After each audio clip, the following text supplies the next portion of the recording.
Right, look at that shit. Just missed the damn bus.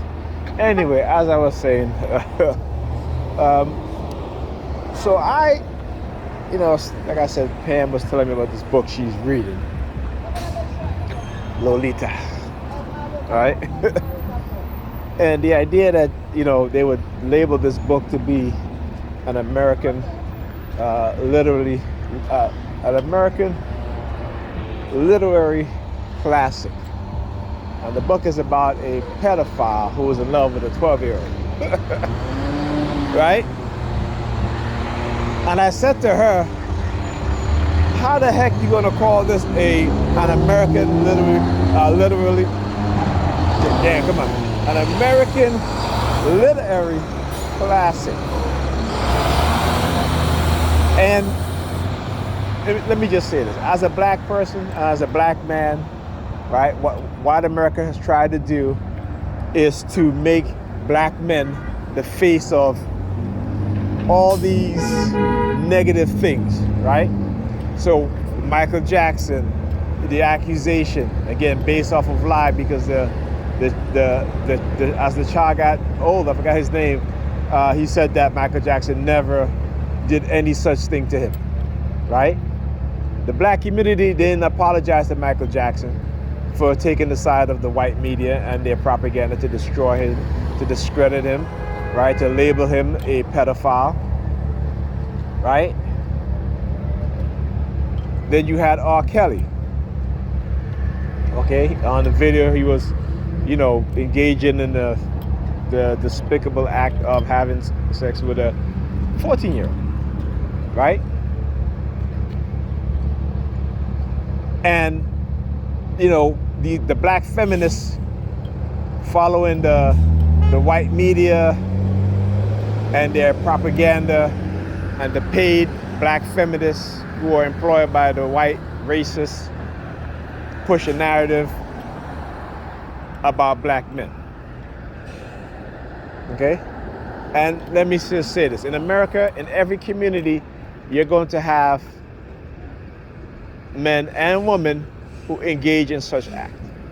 Now, is it the majority of those men and women? No. No. But I tell you what, in the white communities, there's more of that being done to their children, as opposed to in the black community, that's being done to black children, right? And in the black community, it is the black women who engage in such behavior with black boys than the other way around, right? The white media is not going to tell you that. In the white community, it is white men who engage in that community more so than the women in those acts. When I talk about America being the land of pedophiles, I know what I'm talking about. White people, is part of their culture, particularly white evangelicals, white Christians. Okay? In Europe, for a long time, that was part of their culture, still is today. Right? You look at the priests all over the world, okay, sexually assaulting young boys, even young girls, even the nuns. And these are white male priests. So how is it that, again, these black feminists, who who are quick to accuse a man or a black man of such, but yet when they know this is happening in other communities, they somehow enjoy it. They somehow, go and they read about it and they think it's such a, it's a great story. It's a great story, right? They'll take trips to Dubai, Saudi Arabia, those Muslim countries that, those men of those countries, because of their religious belief, and these countries are ruled by religious autocrats. right? That's a normal thing for them. They don't think of it as that, right? And yet these black feminists, they will post pictures on Facebook, Instagram. They're in Dubai and they're having such a good time and such, supporting an economy of men, religious men who rule those countries and who allow such things to happen. Okay? Again, let's look at the United States. Child bride in the United States since 2000, well over 200,000 underage children have been married. Most are given permission by their parents, usually particularly in the poor rural white areas, the so-called Christian belt or religious belt, where you have women, handing their children over to white adult Christian men, right, to marry. And sometimes they'll go to court to get permission, and the judge will give them permission. All right, so you can't. Again, these black feminist women, again, they're just following a script and a program created within their minds by the white racists, because they are devoid of any sense of reality.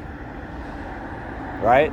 The hypocrisy, the contradictory mindset that they have, okay, is opposite from the reality. Right? So, what can I say? But anyway, so when they try to, again, they'll, as a TI, they try to label you, right? They try to get people to accuse you, whatever. And they can try. They can try. That's all I can say is they can try. Okay? All right, and they'll fail over and over again. So, let me move on to another topic. Again, I was watching one of my favorite YouTube personality and content creator, the Crimson Kill, and then you have this young female rapper named Gorilla. Like, again, here you have a young woman, right, who calls herself a gorilla. Her name is Gorilla, right?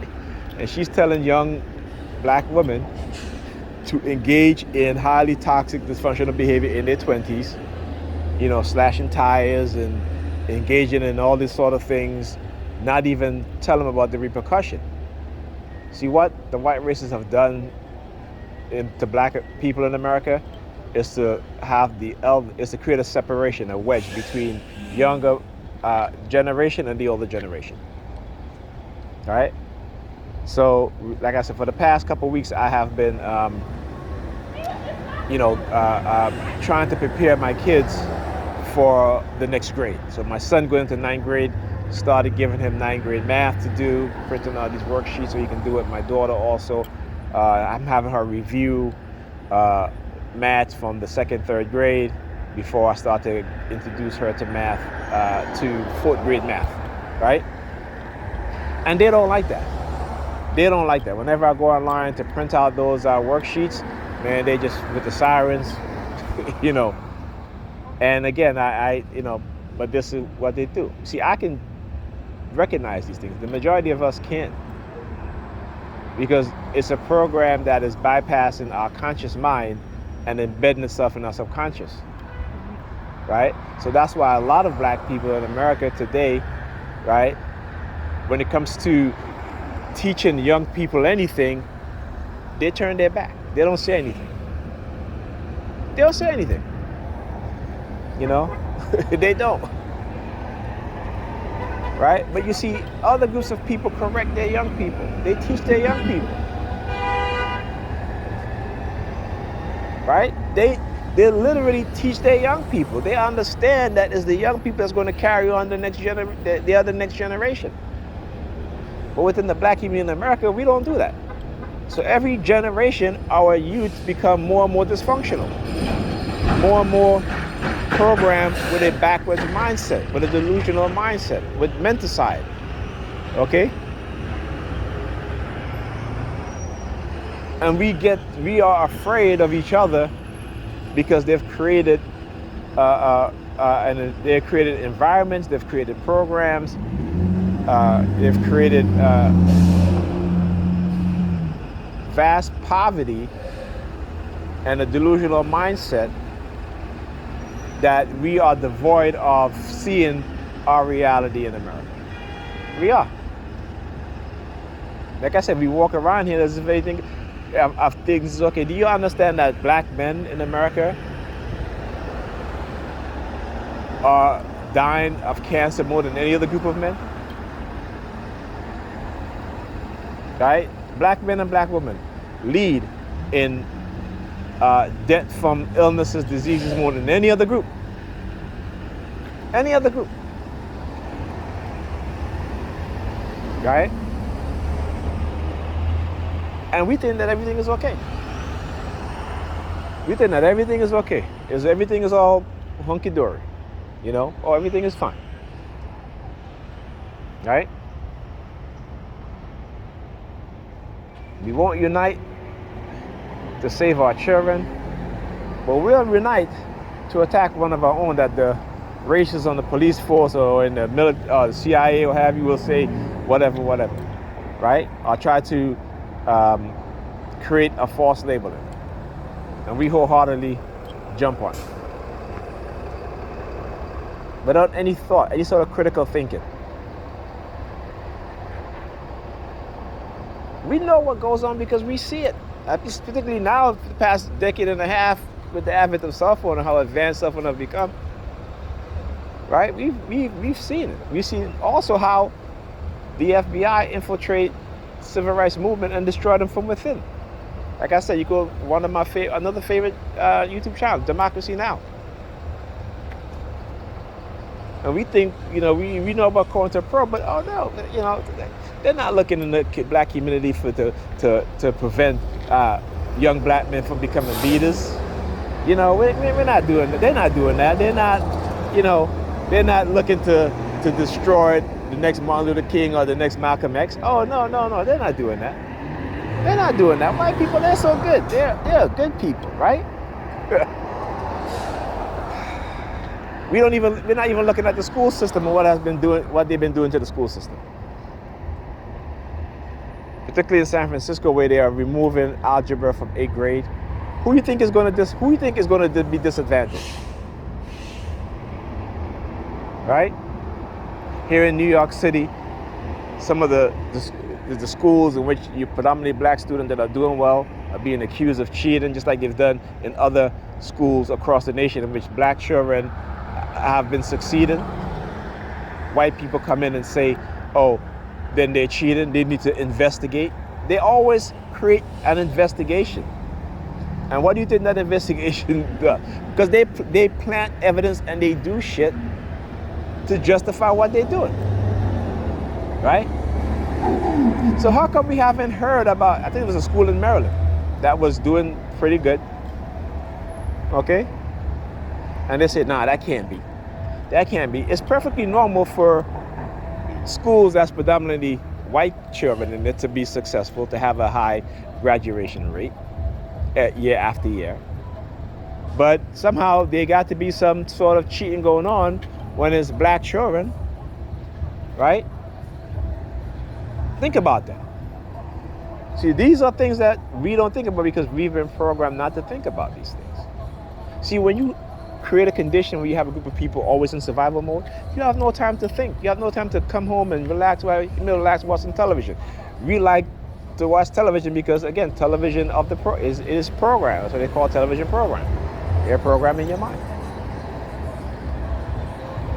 But without any knowledge of self, any knowledge of your history, any knowledge of history within the United States, what they've done, what they continue to do, and we see the onslaught on the attacks on American history when it comes to pertaining to the enslavement of black people and the treatment of black people during Jim Crow era, right? We see how they want to sanitize it. They want to sanitize it. So why now? Think about it. Ask yourself, why now? Why now are the white racists on the conservative side and on the liberal side? Because the liberals, they have their own agenda. They're more of the transhumanist agenda. Those that are in power, wealthy, you know, sick mindset, want to create a society that they can rule over, in which human beings are integrated with machines, right? Military want to, you know, create superhuman or machines that they can, you know, understand what they're about. Understand what they're about. Violence, murder, oppression, all these things, right? But they're the ones that's making the rules, and they're the ones that's telling you who's crazy and who's not. See, they're not crazy. They're not crazy for you know, giving children pharmaceutical drugs which prevent them from going through puberty, right? Because they created a whole industry, a medical industry, in which doctors can perform surgery to change their physical appearance and to create fake vaginas and fake penises. They're not talking about the multi-billion-dollar manufacturing industry that's popping up because of that, right? But I'm crazy. Okay. Talk to you guys next video.